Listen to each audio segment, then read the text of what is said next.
Alors j'aimerais faire part en fait du côté inattendu de la recherche qui est lié moins à sa dimension scientifique qu'à sa dimension humaine. Et c'est vrai que ça nous conduit parfois à des bonnes surprises et parfois à des très mauvaises surprises. Les bonnes surprises, c'est quand finalement le public de non-chercheurs partage tout d'un coup pendant un moment, qui peut être une conversation privée ou une nuit des chercheurs, ou voilà des occasions très variées, où on essaie d'expliquer ce qu'on fait. Et je me souviens d'une nuit des chercheurs de 2016, où avec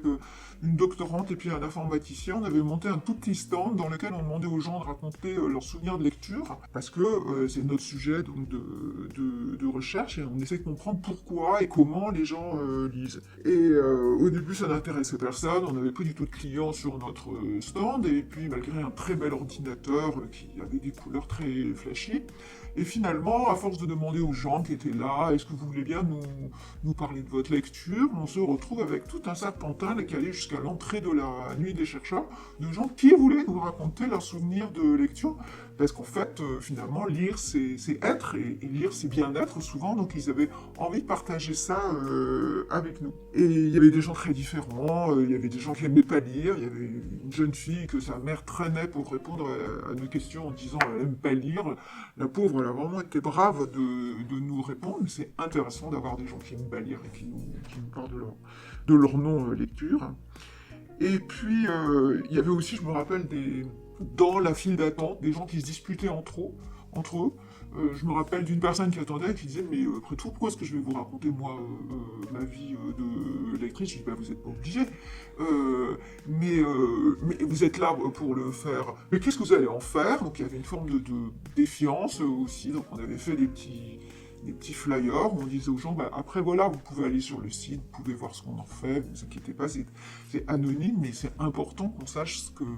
les gens vivent réellement, qui est lectorial. Et puis, donc, au fur et à mesure, donc la soirée s'écoulait, ça devait fermer à 10h ou 10h30, je ne sais plus, à 11h, on était encore à parler avec des gens, et la dernière personne qui était là et qui est restée jusqu'à 11h30, on a fini par se faire vider. En fait, c'était une psychanalyste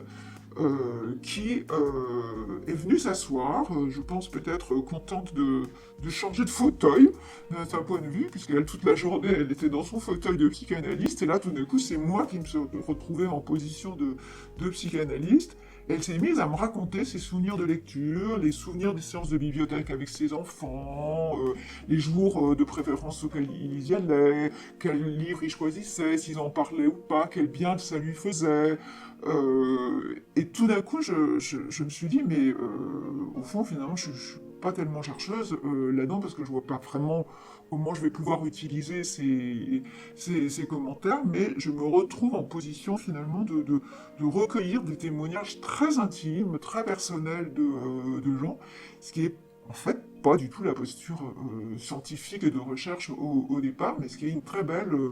rencontre humaine. Voilà, donc j'aime bien ce côté d'aventure humaine de la recherche, et je pense que c'est peut-être un aspect un peu méconnu de notre travail, mais sans cette rencontre humaine, ces remarques souvent très pertinentes que nous font d'ailleurs les gens tout d'un coup, ce qu'on a essayé de définir pendant des semaines, il y a quelqu'un qui dit «Ah bah oui, vous travaillez sur...» Ah oui, merci, j'aurais bien aimé trouver moi-même cette formule. Donc c'est très riche, c'est très riche ces échanges, et ça nous permet de redémarrer un petit peu tous les jours.